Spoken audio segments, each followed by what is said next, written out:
digital revolution has now reached monetary mainstream, with digital currencies emerging as a potential new class of assets.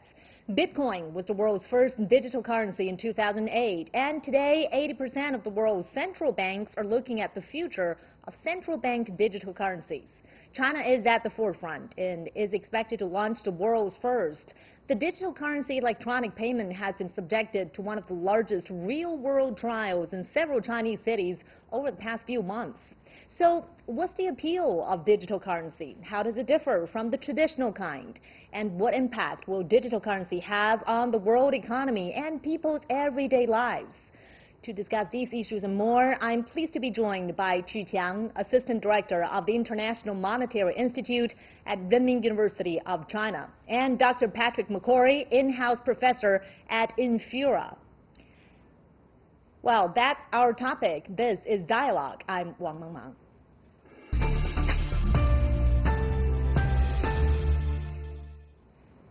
Well, isn't it exciting that we are talking about the future of money? So, gentlemen, first of all, I guess that some in the audience may wonder what exactly is digital currency or cryptocurrency. Well, why don't we begin with Mr. Chu here in Beijing? Well, the digital currency and a cryptocurrency is actually not one thing. It can be many things. I cannot give you a definition. For example, the Bitcoin is quite different from the central bank issued digital currency. And also the Libra, we mentioned about it before, about Facebook, and it's another thing. So you're trying to compare a donkey with a Mercedes, with a rocket. So it's quite different. But basically they're using a string of the encrypted numbers or code to just, you cannot just copy it, and then you cannot forge it, and then you can pay it as one certification as the money. And that's the essence of digital currency. Well, Dr. McCrory, what are your thoughts? How is the digital currency different from traditional forms of currency? Yeah, well, basically all currencies have some form of issuer. So if you consider traditional money, for example, we have coins and dollars, paper notes. Someone's going to manufacture that, print that, and distribute it to the consumers. Then I go around and I buy stuff in my notes. When we consider digital currency, the question is who's issuing that money and how is that money represented? So most people are familiar with games. Games have currencies. The person issuing those coins is the game itself. You have supermarket points. You get 100 points, you get $5 off a chicken. That's actually a digital currency that can have there could be a secondary market where you can buy and sell these points, hats, etc., etc. So we get the cryptocurrency. Really the hallmark of a cryptocurrency is public verifiability. One, we can all verify how the coins are issued, long-term, all the transactions that have ever occurred. And also the hallmark of a cryptocurrency is self-custody, that I can have self-custody of my own funds, and I don't have to trust anyone with my deposits. I can transact with other people, and there's no intermediary. So it really comes down to, how do you distribute the coins and who's issuing the coins. And for cryptocurrencies, there's some algorithm doing that. Yeah. And obviously with central banks, it will be the central banks issuing those coins, but again on a digital platform.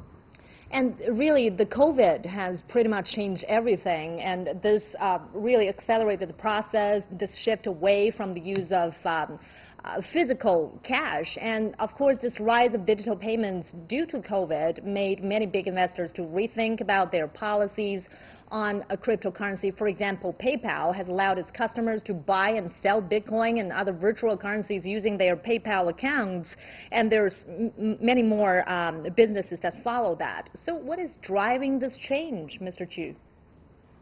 Well, I think the COVID-19 basically is a game changer of the traditional way of payment. Well, probably a lot of people are noticing that there is a soaring number of patients in many countries, but probably you didn't notice that there is also a very serious shortage of the coins and paper notes in many countries. For example, like in the United States, ever since June, a lot of the offline shops or the shopping malls, they're lacking of the coins. They cannot pay changes like quarters and dimes. And that can be a problem. And in China, you will find out the Chinese government has, spent a lot of money to recycle the issued paper bills because they probably will get, contaged by the germs, and they need to be, sterilized. So people are start to think about that we should use the more healthy and faster way to make the payment, and that is the digital payment and digital currencies. So for the first time, all central bankers are realizing that we do need this, especially when the society are facing the whole new challenges as well as our economy. Yeah. Well, China has been pushing forward its digital currency since 2014, and then we are seeing trials in different cities. It's really hard to predict a timeline of a nationwide launch, but in the meantime, can you tell us about the characteristics of China's digital RMB, also known as the DCEP? How does it work in practice? And, would it eventually replace some of the cash already in circulation? Well, first of all, I can tell you the DCEP, or the Chinese Central Bank digital currency, is absolutely no different from what you're doing right now. You're doing, well, this is a little bit professional. You're doing right now is using your mobile phone and swipe the barcode, and then you can make a payment, right? And we call it electronic payment. So basically, you have already electrified the payment. But actually, in your bank account, there's still paper money. But with the digital currency, you don't need to deposit the paper money into your bank account, and you can just use the digital currency inside your bank account and make the payment directly. So, but from the user's end, you wouldn't feel any difference. It's the same. You just swipe the mobile phone and just scan the barcode and make the payment, and that's it. And the issuance and the policy and the rule of this digital currency is no different from the paper note. They're going to be the same. Only one is the paper note, and another is the digital code. And that's the only difference. You wouldn't feel any difference at all. And by using this, you'll save a lot of money for the printing, and you can just faster the circulation of the money. But don't get me wrong, the paper money will not be replaced in a very, very long future, because according to the policy of the Central Bank of China, we're going to have a parallel money system. One is the physical money. They're still going on here because we still have like blind people, disabled people, and senior people who don't know how to use a mobile phone. And also, we're going to prepare for the disaster, like in a hurricane or in a flood. There's probably going to be a blackout and it's a shortage of the Wi-Fi. So we still need the paper note. But on the other hand, in the normal time, we're going to spread the use of the digital currency, and that's going to help our economy and the customer's health. Yeah, what is the whole purpose of launching a financial product like the digital currencies, Dr. McCrory? Is it just for the sake of convenience and security? I guess it really depends on the convenience. I guess it really depends on the consumer of the digital currency. So as mentioned previously, as an end user, there's not really going to be any real difference. You're still going to do electronic payments with WeChat. The difference really will be if you're going to withdraw from your bank. You're not necessarily withdrawing paper money anymore. You're just going to withdraw a digital representation of your money, go to another bank, and then deposit it. So from an end user perspective, there's not that much of a difference. No. From the banking perspective, it's much easier to keep track of the coins in circulation, who's being transferred from back and forth. So that's quite good for law enforcement, but it's also really bad for just general surveillance. If you care about your privacy, that people learn about all your transactions. Typically, it's mostly high net worth individuals who care about that, not necessarily the retail consumer there. So I think I sort of answered the question. And also, I just wanted to make one other point to do with the PayPal one. I think for PayPal, I don't think their sole purpose of integrating cryptocurrency was really for merchant payments. The popular feature is being able to buy cryptocurrency like Bitcoin and Ethereum and just hodl it for the customers to hold it. So I think that just gives PayPal exposure to the price and the hold assets. So there's actually some type of banking functionality there versus actual merchant payments. Yeah. Well, China's digital payment systems are widely seen as the most advanced in the world. It's already nearly cashless, with 4 out of every 5 transactions taking place online. Correct me if I'm wrong, Mr. Chu. So payments services provided by WeChat and Alipay provide really a transaction platform to help facilitate transactions, to allow the flow of money, whereas the DCEP, China's digital currency, is in essence a kind of asset that people actually hold on to. Is that correct? No, it's not an asset. It's just like the paper money. A lot of people have lots of misunderstanding about what a DCEP is. Just imagine, you have a paper note, a dollar or RMB. It's paper, right? And then you scan it and make them into an electronic picture, like a PDF. And this PDF cannot be copied and pasted. It's the only one with the only serial number, encrypted. So you can pay, rather than just take the paper note in your hand or in your wallet, and then you can store this picture of the money inside your mobile phone, and you can pay it out as whenever you want, or wherever you want, to whom you want. Yeah. Just like that. It's a similar using experience like what you're doing right now with electronic payment. The only difference can be felt is only by the banking system. Because I mentioned, the electronic payment is that if I want to pay you, it means I'm telling my bank to send a signal to your bank, and then I move the number from my bank account to your bank account. And then your bank account will give you a notice on your mobile phone, say, okay, you received a payment from Chuqiang, and that's the electronic payment. So the money is still inside the vault of the bank, it doesn't move, but remember, there's still some money in the vault. And then you only change the bookkeeping. And right now with the DCEP, the story changed, which means I send you a serial numbers or code to your phone, and your phone received that code, and the money changed from my phone to your phone. Nothing get involved with the bank in the middle. And from us, it's still, you received a payment from me, but without the banking, the commercial banks in the middle. Well, payment services provided by WeChat and Alipay are run by private companies. So is Beijing concerned about this, digital currency monopoly by tech giants, perhaps, Mr. Chu? No, we wouldn't worry even a little bit. If we have the basic knowledge of the digital currency, is that according to the monetary law and regulation of the Central Bank of China, the issuance of all the legal payment bill are it's only power by the Central Bank of China, by the government. So only the government has the authority to issue the money. And those tech giants, they only help to move the money around with their infrastructures, like the server, like the bandwidth, and that's it.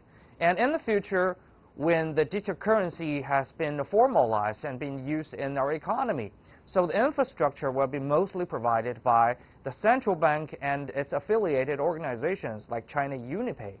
So the tech giant wouldn't have much thing to do inside of this function. They're going to be a very powerful help, but they're not going to decide anything. All right, now we are pleased to be joined by Professor Jeffrey Towson. He's host of Jeff's Asia Tech class, and he's joining us on the line. Well, Professor Towson, we've been discussing the motivation behind China's issuance of the DCEP, China's digital currency, and some suggest that China's motivation for issuing digital currency is to create its own international payment architecture in order to challenge the dominance of the U.S. dollar and avoid U.S. sanctions. I want to get your thoughts on this speculation. Does it make sense to you, especially in current times when we talk about the decoupling between the U.S. and China? Yeah, I think that has to be sort of looked at as a larger strategic, really geopolitical issue that's overhanging this whole situation. That is the widespread perception, I think. And it's not unreasonable. I mean, you can't ignore the fact that the interactions between countries, whether it's trade, investment, data flow, media, the movement of technologies, these things have been to some degree part of the ongoing dispute between, say, the United States and China. It's not unreasonable to assume that the movement of money will also be impacted, such as payments. And so definitely I think that's probably the biggest, larger issue. And then I think there's also there's a lot of benefits to just using digital currency in terms of transparency, fraud, to be able to see what's going on, which we don't actually have a lot of visibility into what paper money is doing on a regular basis. And, there is fake cash floating around. So there's other benefits as well. Yeah, Mr. Chu, I want to get your response to this. So the issuing of the DCEP, is it a way to try to break the U.S.'s financial monopoly in the world trade or other spheres? and also to avoid U.S. sanctions? No, no, no. This is absolutely a huge mistake. Well, the one who spread the rumor basically don't have any fundamental knowledge about how the international monetary system is working. For example, the DCEP is just electrified Chinese renminbi, right? So people are saying, okay, you can pay renminbi across the border without interference of the SWIFT system or without the watchover of American government. That's some conspiracy they're spreading.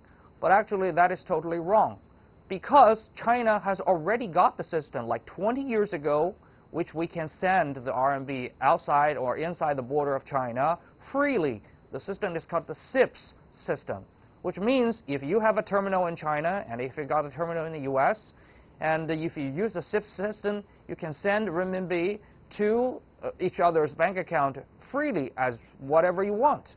So if China really want to, so-called destroy this monetary authority or something, you probably should not invent digital renminbi. You should invent digital US dollar. So the only thing is that in international trade, we're still using US dollar. So the thing is that when Chinese economy is growing powerful enough, and when Chinese trade is large enough, people are getting used to using renminbi as a settlement and clearing currency internationally. And that's the day probably we're going to be equal to US dollar, not just by inventing some electronic tool. Well, Dr. McCoy, do you think China's digital RMB could actually grow to that level?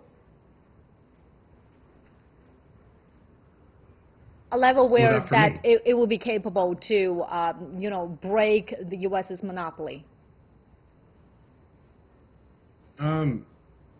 So I don't think it's, as was highlighted earlier, I don't think overtaking the US dollar as the reserve world asset will be based on the technical innovation of a digital currency.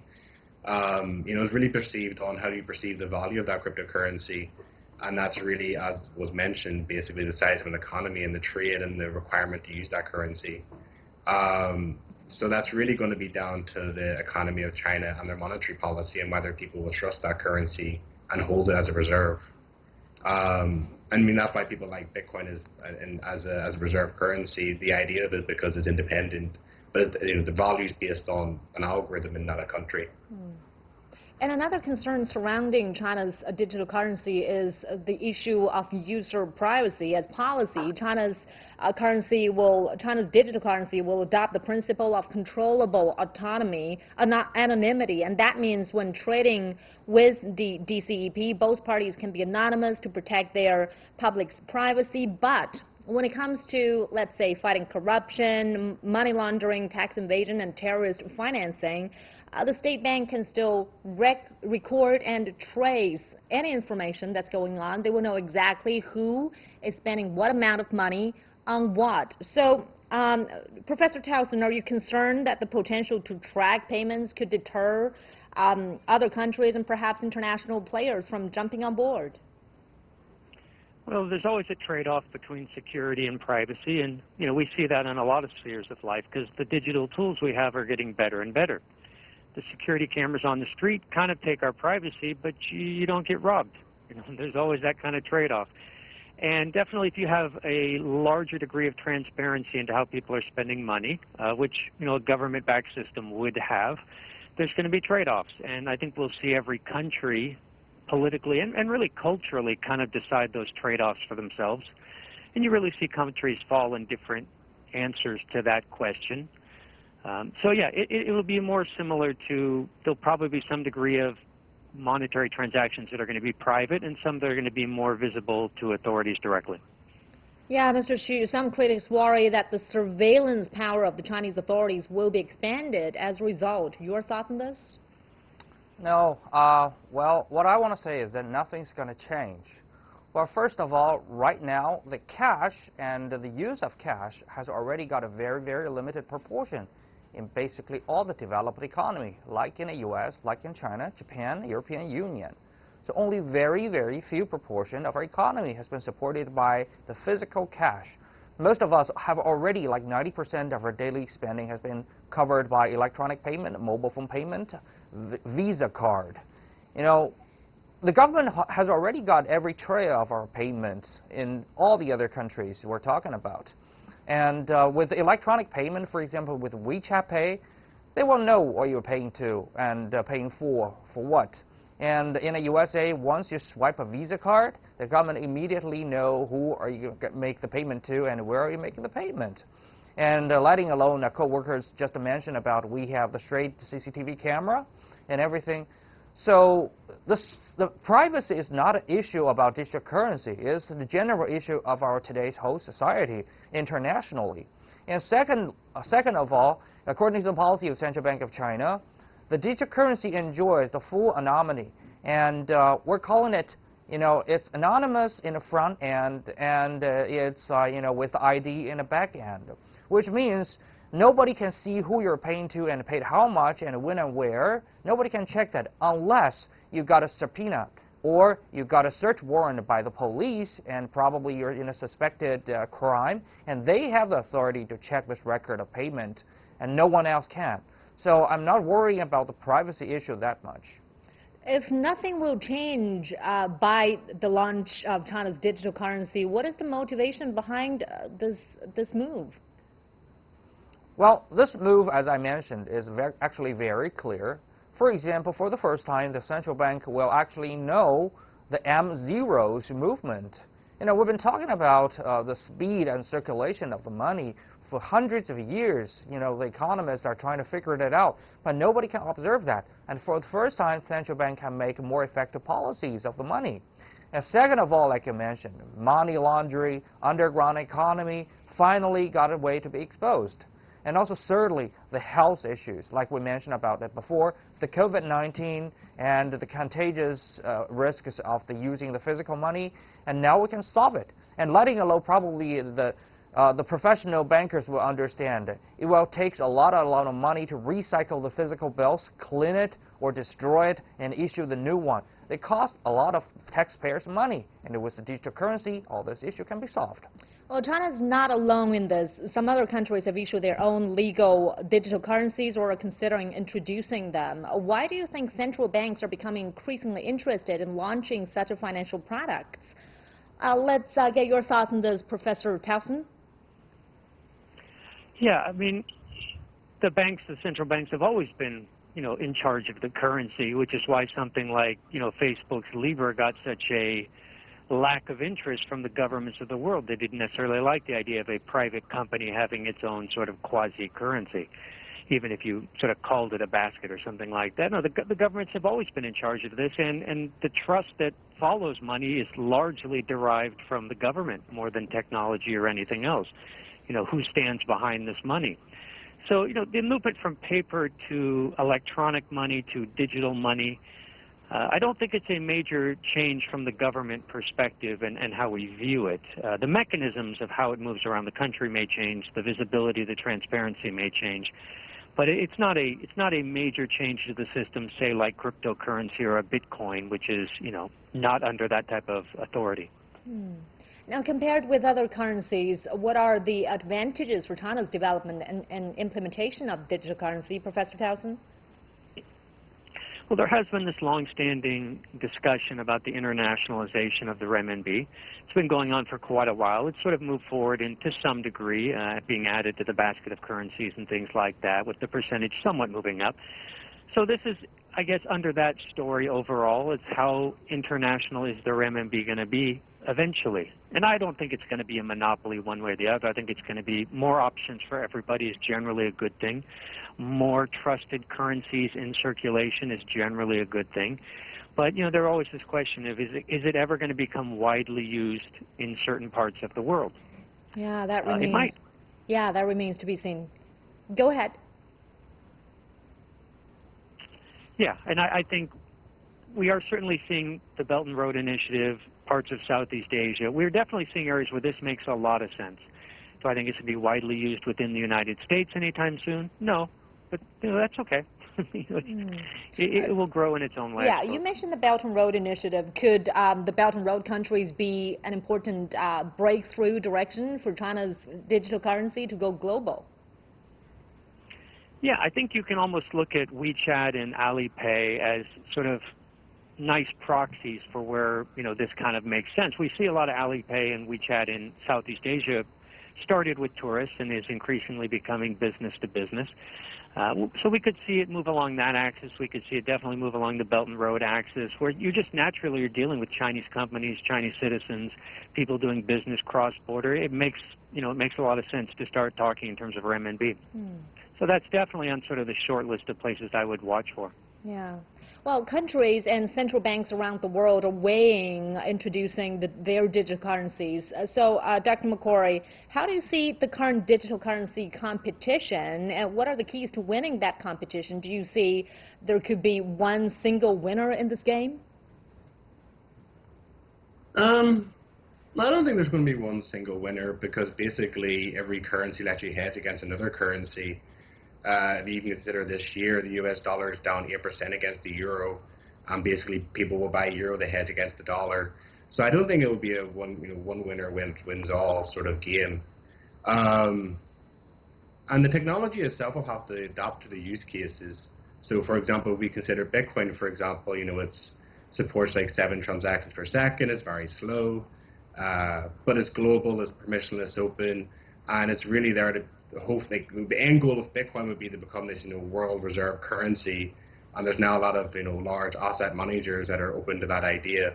Whereas something like the digital RMB is more to track the issuance of RMB, the issuance of a digital euro is again to track the issuance of the euro amongst the banking sector and the financial system, and then of course it'll end up with the end user and the consumer. But as I understand with the digital RMB, there's going to be a 2-tier system. One between the central bank and the bank, and then another one with the bank and the consumers, and there'll be 2 ways to track that. That's really just an issuance problem there, and not necessarily towards a goal of being a world reserve currency, I guess every currency wants to be in the end. Well, so as I mentioned, it'll just come down to the end goal of the currency. Right. Mr. Chu, as you mentioned earlier, you see the digital currency and the traditional physical cash would be developing in parallel directions. Do you also see competitions between these two forms of money? No, I wouldn't see that. Well, the physical cash, I've been having a lot of discussion with the central bankers in China. We've been forming a lot of seminars to discuss the future necessity of using the physical cash, and the answer is definite. We will need it. China is a very large country. We have 1.4 billion population here. And China, from time to time, will face serious natural disasters like earthquake, tornado, or the flood. So the blackout and the shortage of the internet can be something very normal to be witnessed. So in that case, if we don't have the physical cash, and the sub-crisis or the sub-disasters happen after the natural disaster caused by the shortage of the coins and the bills, will cause even larger damages. We'll see the chaos in the society. We'll see the anarchy. We will see all kinds of bad things happening. Letting alone, we still have lots of vulnerable people, like the senior people, like disabled people. So they need cash. And so the electronic payment, the digital currency, is going to help us, especially in the major daily payment scenario, like online payment, which is taking a larger share in the retailing business right now. But also, the physical payment will be here for a very long time. That's the reason why the Central Bank of China reiterated, very seriously to all the retailers, please do not reject the paper notes and the coins. All right. Thank you so much. I'd like to thank our panel here, Mr. Chu Qiang, Professor Towson, and also Dr. McCrory. Thank you so much for your analysis on this. Well, that's going to do it for today's discussion on Dialogue. I'm Wang Hongmang. Thanks for watching, and I'll see you next time.